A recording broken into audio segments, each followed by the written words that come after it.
अस्सलाम वालेकुम व्यूअर्स। इस एपिसोड के आगाज में आप देखेंगे जंगल में ओलोफ और उसके सिपाही फरीक की तरफ जा रहे होते हैं। ओलोफ कहता है मैं फरीक को कबीले से वापस लाऊंगा। इतने में दान आकर कहता है ओलोफ नेमान कबीले पहुंचने वाला है। फिर वो कहता है हम क्या करेंगे। दूसरी तरफ कबीले के जिंदान में बाला फरीक को मार रही होती है और कहती है तुमने जो किया इसकी सजा पाओगी। फरीक कहती है मुझे मार दो। बाला कहती है तुम इतनी आसानी से नहीं मरोगी, पहले ओरहान को दिए गए जहर के बारे में बताओगी। जवाबन फरीक कहती है मैंने किसी को जहर नहीं दिया। बाला उसे फिर से मारती है और कहती है सच बताओ किसने जहर तैयार किया। फरीक कहती है मैं कभी नहीं बोलूंगी। जवाबन बाला उसका मुंह पकड़कर कहती है तुम बोलोगी ऐसे बोलोगी जैसे मौत की भीख मांगोगी। फरीक कहती है मैं ना तो जीने और न मरने की भीख मांगूंगी, इससे पहले ओलोफ तुम्हें मारेगा, वो यहाँ आएगा, वो तुम सबको तबाह कर देगा। इतने में अस्मा वहां आकर बाला हातून और मालहुन को कहती है नेमान आ रहा है। फिर बाला और मालहुन वहां से चली जाती हैं। दूसरी तरफ कबीले के ढोल बजने के साथ नेमान अपने सिपाहियों के साथ आ जाता है। उस्मान भी अपने सिपाहियों के साथ बाहर आ जाते हैं। नेमान कहता है उस्मान तुम जानते हो कि अजमत क्या है, जब तुम मंजिल से आगे बढ़ जाते हो तो उसे अजमत कहते हैं। उस्मान कहते हैं बहादुर मर जाते हैं लेकिन उनका नाम बाकी रहता है। फिर नेमान उस्मान के पास आकर कहता है जब हर कोई आपका नाम जानने लगे तो आपकी शोहरत खत्म हो जाती है, मैं ऐसा करने की कुदरत रखता हूँ। उस्मान कहते हैं मगरूर आदमी हमेशा शिकस्त खाता है। जवाबन नेमान कहता है कोई शक नहीं, मैं अजीम कमांडर उस्मान को मिलने इस कबीले में आया हूँ, ये एक अजीम तोहफा है, मेरे लिए खाना तैयार करवाओ उस्मान। उस्मान कहता है मेहमान हमेशा बेहतर खाने का मुस्तहिक होता है, लेकिन बताओ क्या तुम मेहमान हो या दुश्मन। जवाबन नेमान कहता है यही सवाल मैं तुमसे करता हूँ, जो तुम्हारा जवाब होगा वही मेरा। इतने में ओलोफ कबीले में आता है, सिपाहियों ने उसे घेरा होता है और उस्मान को पुकारता है। ये सुनकर फरीक अंदर से ओलोफ ओलोफ पुकारती है। नेमान कहता है ये कौन है। उस्मान कहते एक कुत्ता जो मरने आया है। ओलोफ कहता है अगर तुम फरीक मेरे हवाले ना करोगे तो मैं फरीक के हर बदले के बदले एक मुसलमान को कत्ल करूंगा। उस्मान कहते हैं अगर तुम ऐसा करोगे तो तुम इसकी बारी कीमत अदा करोगे, अगर फरीक चाहिए तो एनागोल वापस करो, फैसला तुम्हारा है, फरीक या एनागोल। आगे बढ़कर कहते हैं या फिर मैं तुम्हारा सर उतार कर एनागोल लूंगा। इस पर नेमान कहता है उस्मान।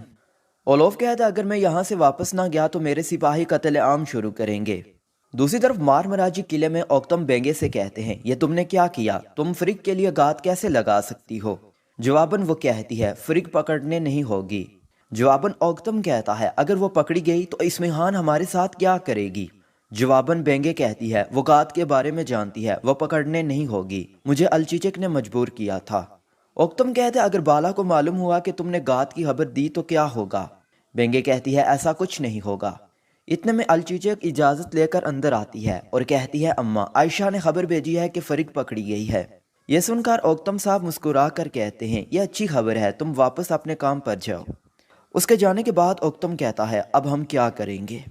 दूसरी तरफ नेमान कहता है ओलोफ ने मुझे एक खत भेजा है और अपनी वफादारी का इजहार किया है, इसलिए वो मेरी हिफाजत में है। उस्मान कहते हैं काई कबीला का फैसला मैं करता हूँ। जवाबन नेमान ओलोफ को कहता है तुम कत्ले आम नहीं करोगे। इस पर ओलोफ कहता है फरीक और एनागोल मेरे हैं। नेमान कहता है ओलोफ जाकर अपने किले बैठो और उस्मान की पेशकश पर गौर करो। फिर ओलोफ कहता है उस्मान मैं वापस आऊँगा। ये कहकर जाने लगता है तो उस्मान कहते हैं वो तुम्हारा आखिरी दौरा होगा। उसके जाने के बाद नेमान कहता है उस्मान खाना खाना, ये कहकर वो हैमे की तरफ चला जाता है। दूसरी तरफ बाला फरीक के पास आकर कहती है मुंह बंद करो, तुम्हारा ओलोफ चला गया है, अब मुझे जवाब दो। जवाबन फरीक कहती है तुम्हें कोई जवाब नहीं मिलेगा, मैं राजू के साथ मर जाऊंगी। बाला उसके बाल पकड़कर कहती है तुमने इस्मिहान के साथ काम किया और बीमारी फैलाई और ओरहान को जहर दिया, मुझे तरियाक दो, कबीले में जहर कौन लाया था, तुम मुझे सब बताओगी। फरीक कहती है कभी नहीं, मैं मर जाऊंगी लेकिन कभी कुछ नहीं बताऊंगी। ये सुनकर बाला उसे जोरदार थप्पड़ मारती है। फरीक कहती है ओरहान दोबारा ठीक नहीं हो पाएगा। बाला हंजर उसके गले पर रखती है और कहती है हम देखेंगे तुम्हारे पास कितना वक्त है। दूसरी तरफ यानी शहर में बायंदर सुल्ताना के पास होता है और कहता है फरीक को बाला ने पकड़ लिया है, अब वो काई कबीले में कैद है। सुल्ताना कहती है फरीक मुंह नहीं खोलेगी, अगर वो मुंह खोलेगी तो तुम यकीनी बनाओ कि वो खामोश हो जाए। जवाबन बायंदर कहता है वालदा सुल्ताना मैं वहां दाखिल नहीं हो सकता। सुल्ताना कहती है तुम जाओगे, किसी ना किसी तरह फरीक तक पहुंचोगे, तुम अकेले नहीं हो। अगर फरीक ने मुंह खोला तो बेंगे खातून भी फंसेगी, आप दोनों इस मामले को ठीक करेंगे। इतने में जलाली वहां आकर कहता है नेमान काई कबीले पहुंच गया है वालदा। दूसरी तरफ काई कबीले में नेमान खाना खा रहा होता है। उस्मान कहते मुझे बताओ तुम यहाँ क्यों आए हो। नेमान कहता है सब्र करो, पहले मुझे खाना खत्म करने दो। फिर नेमान कहता है मैंने सुना है तुम्हारा बेटा माजूर हो गया है, वो अब चल फिर नहीं सकता। उस्मान कहते हैं जिसने उसे जख्म दिया अगर उसमें तुम मुलव्वस हुए तो। जवाबन नेमान कहता है मेरे बहुत से सिपाही इस हालत में खत्म हुए, मेरा इससे कोई ताल्लुक नहीं है। क्या तुमने इसी वजह से फरीक को कैद किया है? मैं तुम्हारे इस मसले से दूर रहूंगा। उस्मान कहता है उसका इलाज जारी है, वो जल्द ठीक हो जाएगा। जवाबन नेमान कहता है मैं तुम्हारी वो ख्वाहिश पूरी करूंगा उस्मान, मैं ओरहान को बचा सकता हूँ। फिर नेमान के कहने पर वो अजीब शख्स कुछ निकाल कर जमीन पर रखता है। अंदर मालहुन ओरहान के पास होती है और कहती है तुम जल्द ठीक हो जाओगे। ओरहान कहता है अम्मा बाहर क्या हो रहा है? मालहुन कहती है बेटा कुछ नहीं। इतना में उस्मान वहां आ जाते हैं और ओरहान को कहते हैं चलो। ओरहान कहता है हम कहाँ जा रहे हैं? उस्मान कहते हैं हम नेमान के हकीम के पास जा रहे हैं। ये सुनकर मालहुन कहती है उस्मान हम उस आदमी पर कैसे भरोसा कर सकते हैं? उस्मान कहते हैं हमने सब कुछ आजमाया, फिक्र ना करो, हम सब वहां होंगे। फिर मालहुन कहती है क्या आपको यकीन है? उस्मान कहता है इस तरह दुनिया चलती है, दुश्मन फायदा और दोस्त नुकसान पहुंचा सकते हैं। दूसरी तरफ बाला फरीक को पानी में गोते लगाती है और कहती है तुम जल्दी मरोगी, अगर तुमने जिद की तो मैं भी जिद करूंगी। बाला उसे बार बार गोते लगवाती है और कहती है तुम बताओगी। इतने में आयशा वहां आ जाती है। फरीक कहती है ओरहान कभी नहीं चल सकेगा। जवाबन आयशा कहती है तुम अपने मकसद में कभी नहीं पहुंच सकती। फिर वो कहती है बाला हमें तरियाक मिल गया है। यह सुनकर बाला खुश हो जाती है और फरीक ये सुनकर हैरान होती है। बाला कहती है फरीक अब जो तुम्हारे साथ होने वाला है उसके बारे में सोचो, तुम्हारे पास हमें देने के लिए कुछ नहीं है, मौत तुम्हारा इंतजार कर रही है। ये कहकर बाला उसे फिर से गोते लगवाती है। दूसरी तरफ उस्मान ओरहान को व्हील चेयर पर ले आते हैं।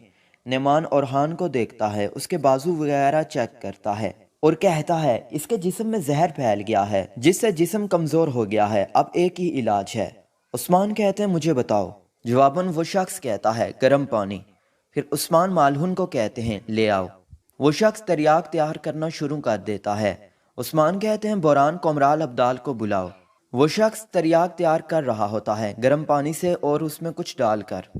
फिर वो एक बर्तन में पानी डालता है और कपड़े से उसे लगाता है। इसके बाद वो पानी लाता है तो उस्मान कहते हैं रुको, पहले हमारा हकीम इसे चेक करेगा। नेमान कहता है इसकी ज़रूरत नहीं है, इससे बुरा क्या हो सकता है। उस्मान कहते हैं हमारे हकीम एहतियात देखेंगे। इतना में अब्दाल साहब वहां आ जाते हैं। उस्मान कहते हैं इसे चेक करें। फिर अब्दाल उसे चेक करते हैं और कहते हैं ये शफा के लिए जड़ी बूटी है, मैंने ये कभी नहीं देखी और ना ही मुझे पता है कि ये ठीक होगा या नहीं। फिर मालहुन कहती है क्या आपको यकीन है? अब्दाल साहब कहते हैं मुझे नहीं मालूम कि इसे शफा मिलेगी, लेकिन यह बहुत ज़रूरी है। नेमान कहते हैं ये तरियाक के तौर पर काम करता है, मेरा यकीन करो उस्मान। फिर उस्मान कहते हैं अब्दाल साहब इसे दें। फिर अब्दाल साहब ओरहान को पिलाते हैं। फिर वो शख्स ढोल बजाना शुरू कर देता है, काफ़ी देर तक बजाता है। अब्दाल साहब कहते हैं हमें जड़ी बूटी की ज़रूरत होगी। उस्मान कहते हैं नेमान हमें ज़रूर देगा। फिर नेमान उस शख्स को कहता है, फिर वो शख्स जड़ी बूटी देता है। अब्दाल साहब ओरहान को लेकर चले जाते हैं। फिर उस्मान नेमान को कहता है तुम यहाँ मेरे बेटे की मदद करने नहीं आए, मुझे बताओ तुम यहाँ क्यों आए हो। नाज़रीन यहाँ पर यह एपिसोड है तो मजा आती है। अगर आपको हमारी वीडियो अच्छी लगी वीडियो को लाइक करें, चैनल को सब्सक्राइब और कमेंट बॉक्स में अपनी राय जरूर दें।